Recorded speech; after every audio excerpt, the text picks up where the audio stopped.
Right, today we're going to be making choux paste.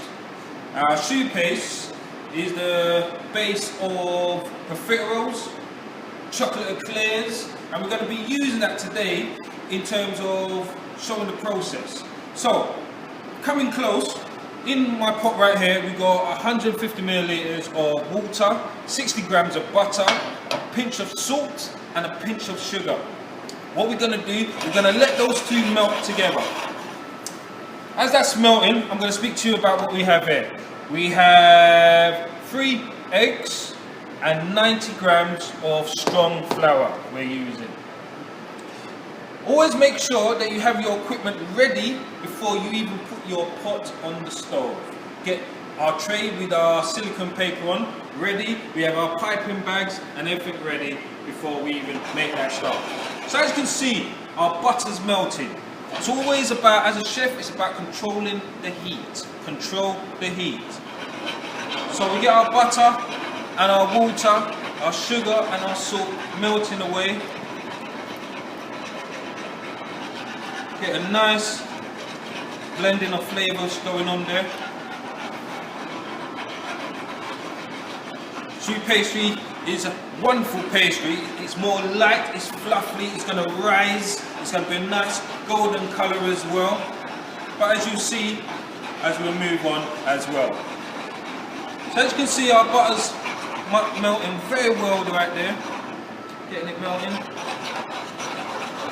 Once our butter is melted, what we're going to do, we're going to add our flour. We cook it into something called a panade, and we're going to make sure that it's coming away from the sides. So it's similar to how you would make like a roux.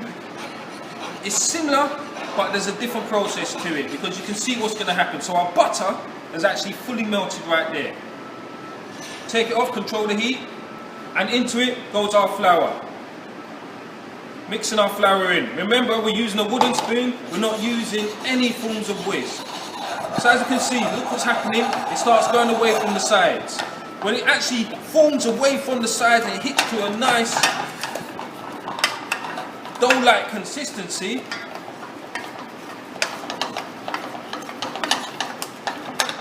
you want it, you keep it on the stove, you keep it cooking until it all starts coming away from the sides. See that?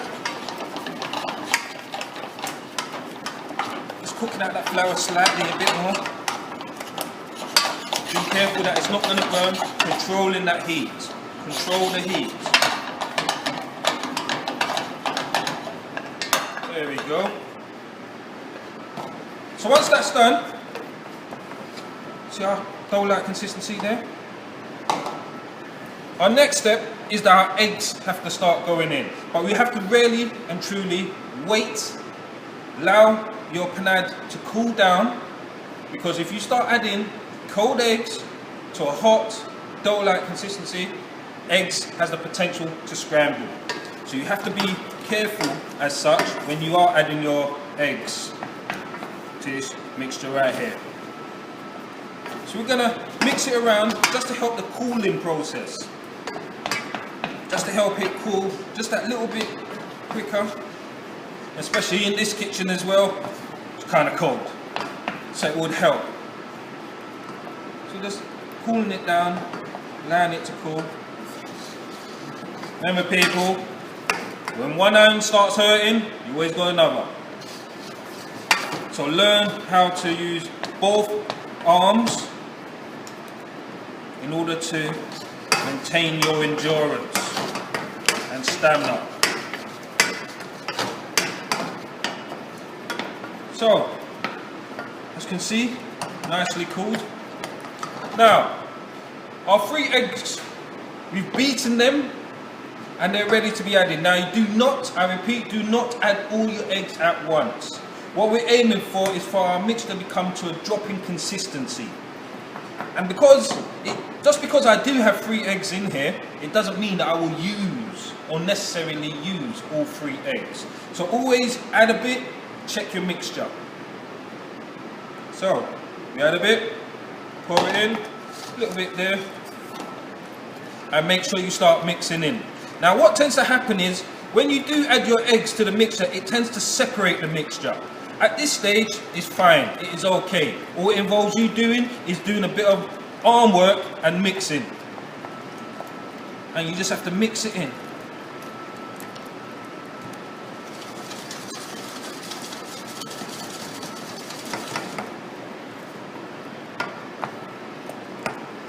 Just keep on mixing in.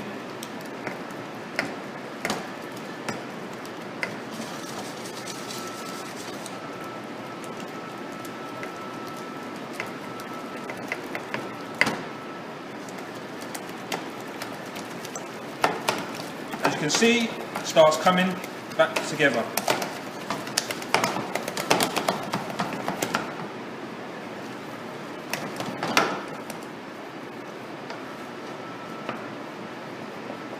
See right there? We're still mixing it in. Still not at that dropping consistency that we're looking for. So we're going to add our next piece of our egg. Start slowly, making sure we're keeping it in the pan.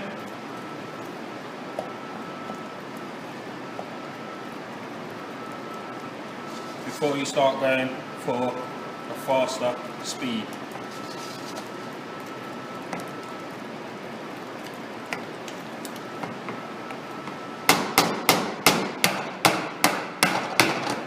There we go. Getting it back together again.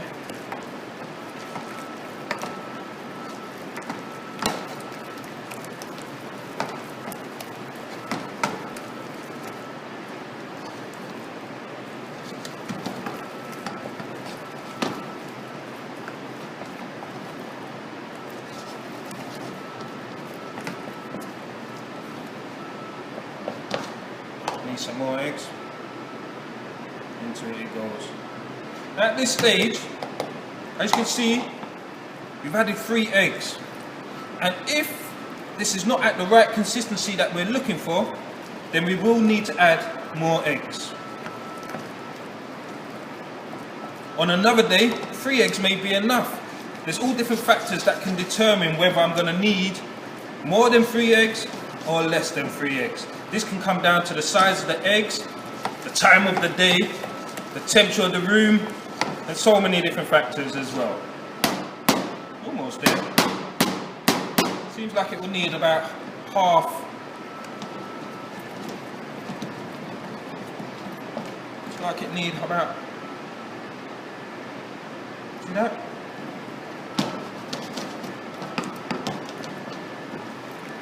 Making a firm mixture.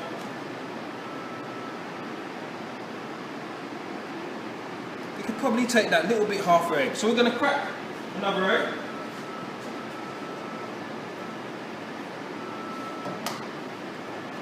Just to add that more. It's about working the mixture, understanding what the signs that you're looking for in order to determine whether something needs more or something needs to be taken out. So we just cracked another egg in there. I'm just going to add half of that. Not all of it, just half. We want our mixture to be at slightly bit more dropping consistency.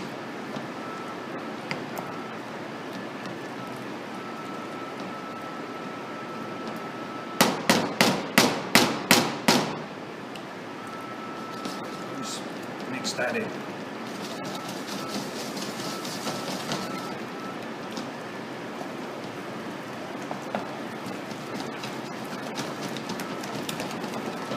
Yes, looking good.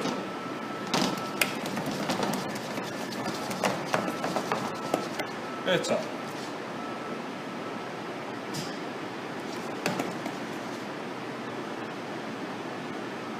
Nice firmness to it as well.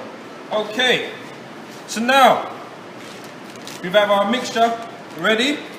We're going to be putting it into our piping bag, our disposable piping bag. Always a good idea when you get your piping bag, in order to make sure that it doesn't get messy on the outside, fold it over. Fold it over. And by folding it over, it creates a handle that allows you, right there is our handle, that allows us to then start putting our mixture in, keeping it on the inside of the bag and meaning that the outside of our bag does not get dirty.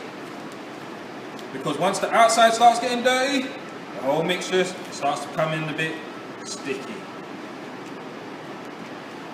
Makes it a little bit more harder to get in. Once we've got it at that stage, little shakedown, little shakedown, little shakedown. Start bringing down our mixture. There we go. Little shakedown, shakedown. Make sure pushing it down, pushing it down. Using our thumb, our index finger, just to help with the pushing down process, right there. So, move this to one side. We're going to cut our hole at an angle. We're going to make it a decent size hole.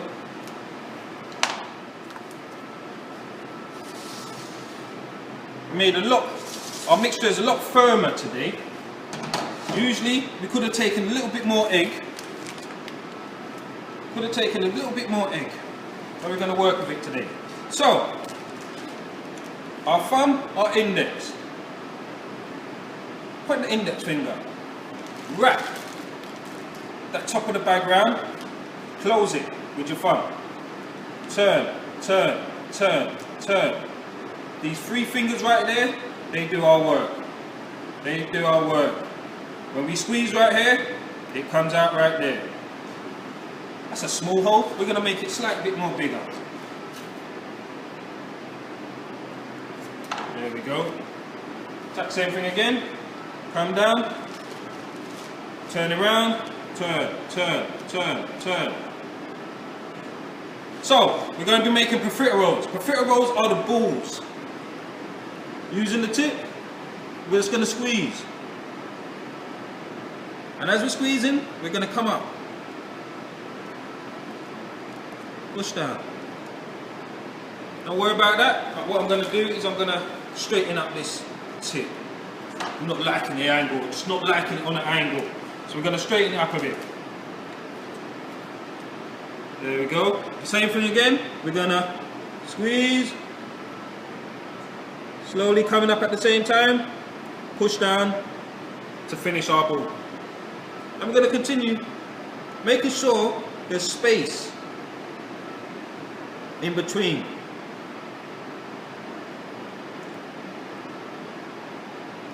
Because the reason why we want space, because they rise, they swell, they get bigger. So we've got to make sure there's space in between so they don't stick to one another.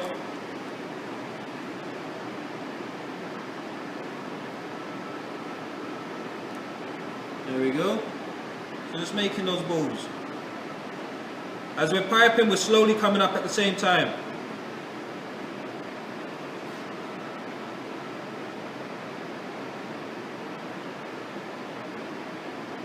And when the tension on those 3 fingers starts coming a bit too loose, we turn, we turn, we turn.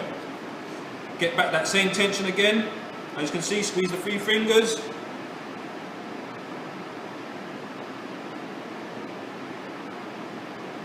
Now I did say we're going to be making eclairs as well. Eclairs are like finger shapes. So we're going to do the exact same.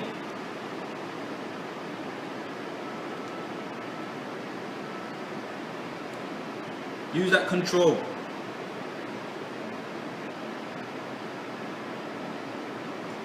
Your aim is to be consistent with your squeezing.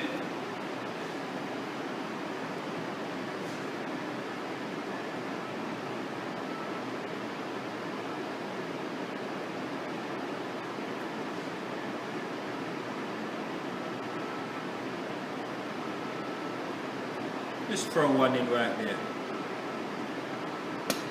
Whoops. Okay, back our tension. Let's get back in right there. There we go. Let's do that last one. Notice how this hand is used as a guide. It's not used for squeezing, it's using as a guide to help me know where I'm going.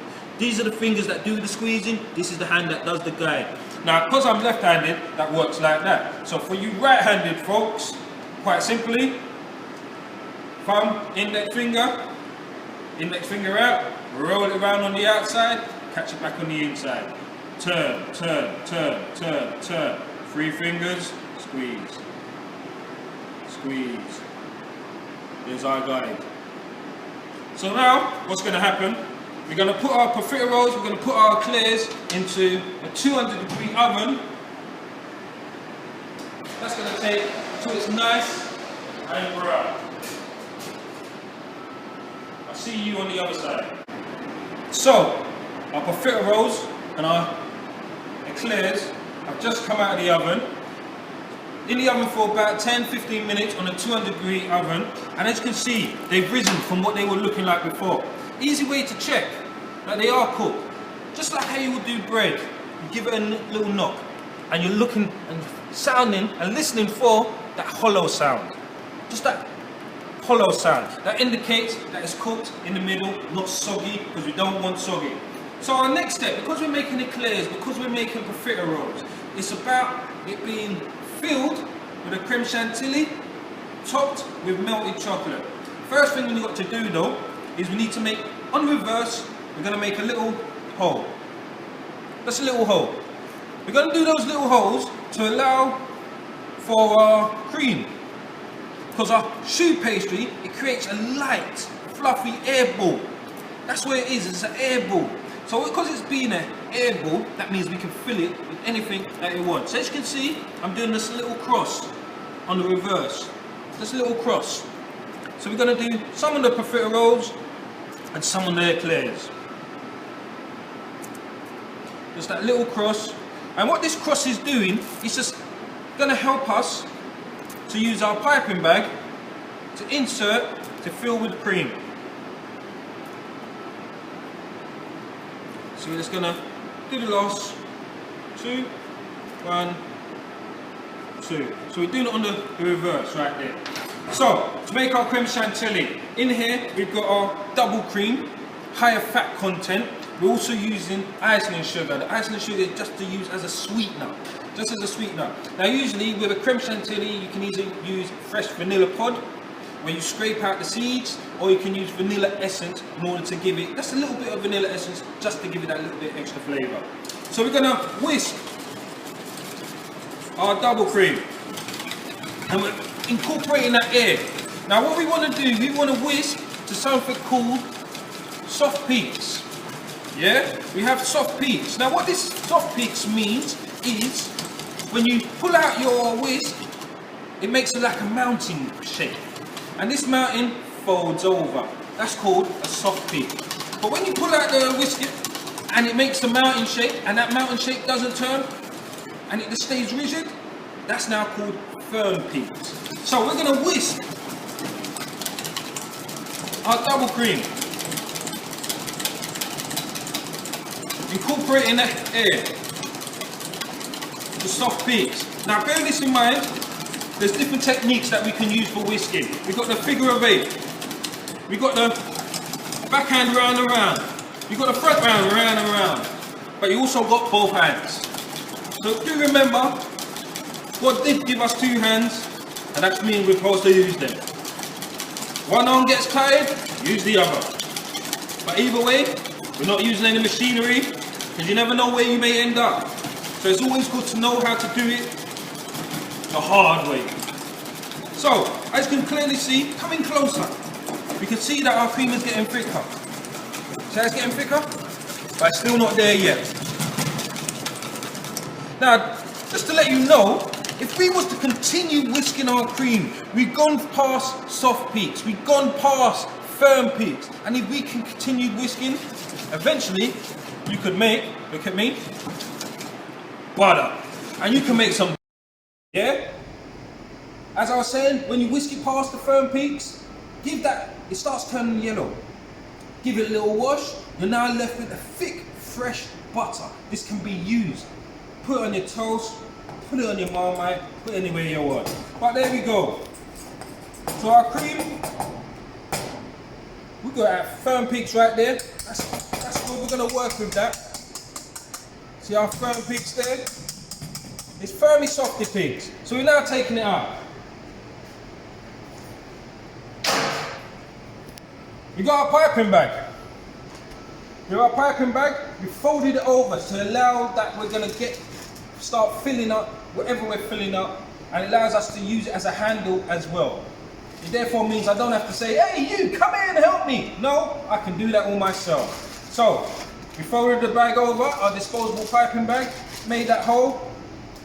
Using our spoon, we can now put our Creme Chantilly into our piping bag.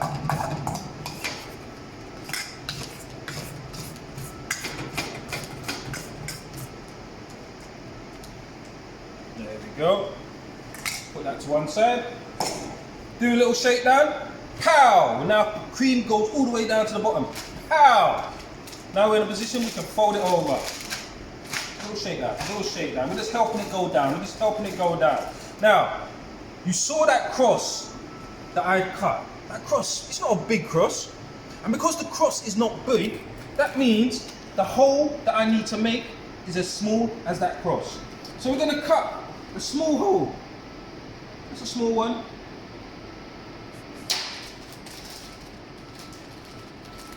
Now we're going to use the same technique that we learned before. First, for the left-handed people, it goes between your thumb, index finger, 3 fingers. We go around the back, comes back between our thumb and our finger. Turn, turn, turn, turn, turn. Feel the tension, squeeze. Looks like it's going to drop. Let's get rid of that. And we're just going to make our hole slightly bit more bigger. Otherwise we'd be here all day just piping. For you right-handed folks, yeah? Don't feel left out. Same again, put it between your thumb and your index. Index pointing out, go around the back. Wrap that, come back through my thumb. Now I've got my grip, now I turn, I turn, I turn, I turn, I turn. I'm feeling that tension. Use the 3 fingers, out it comes. Now as I was saying, don't really like you right-handed people, it's all about the left hand. So, back to our left hand, round it, grip it, turn it, turn it, turn it. Feel the tension. We're going to take that hole that we've made, that cross, and we're going to stick our piping bag into it. We're going to stick it in, as long as we do a bit of handiwork with our piping bag. There we go. That's a little bit of handiwork with it. That's to make it easier to stick it in.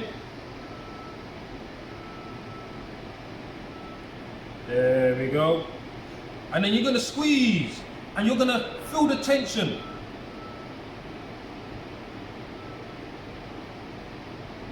There we go. That's how we want it. And you just feel it. So we're going to do some right there. We're going to make it a slightly bit more bigger. Still not happy with the flow rates. So we're going to do one of our eclairs as well.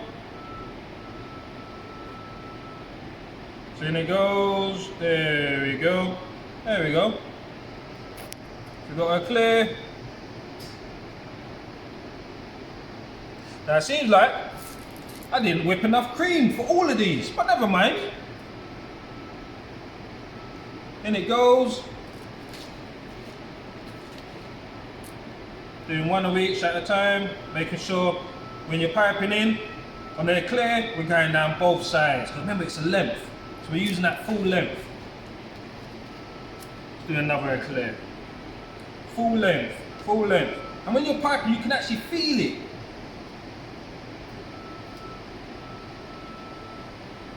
There we go. So you've got a little bit more. Let's see how much can go. You actually start feeling it in the hand. It starts getting more heavier as well. There's our hole. There we go. In it goes. Feel the weight change. Cream going inside. Pipe it in. Lovely.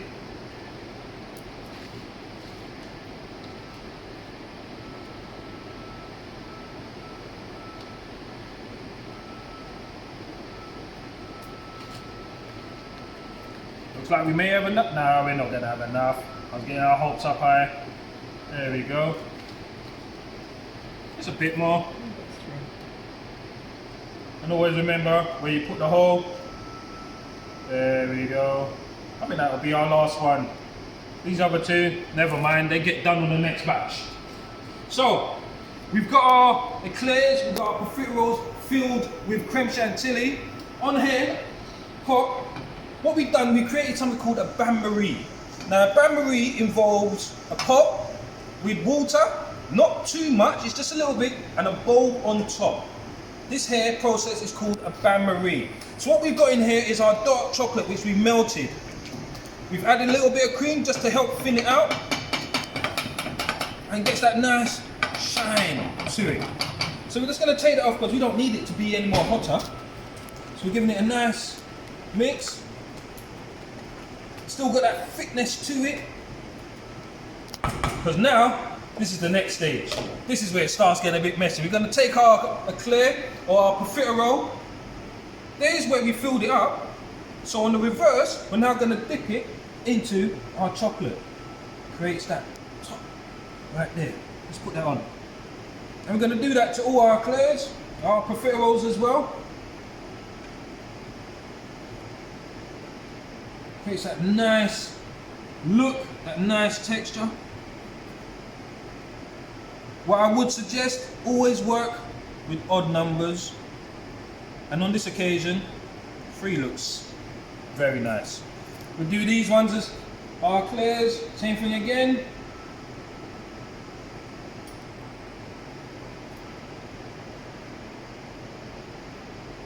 Nice dipping into the chocolate.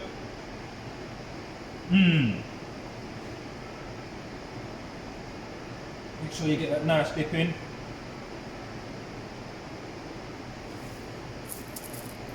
And to add a little bit of flair to it, just that little dusting of icing and sugar.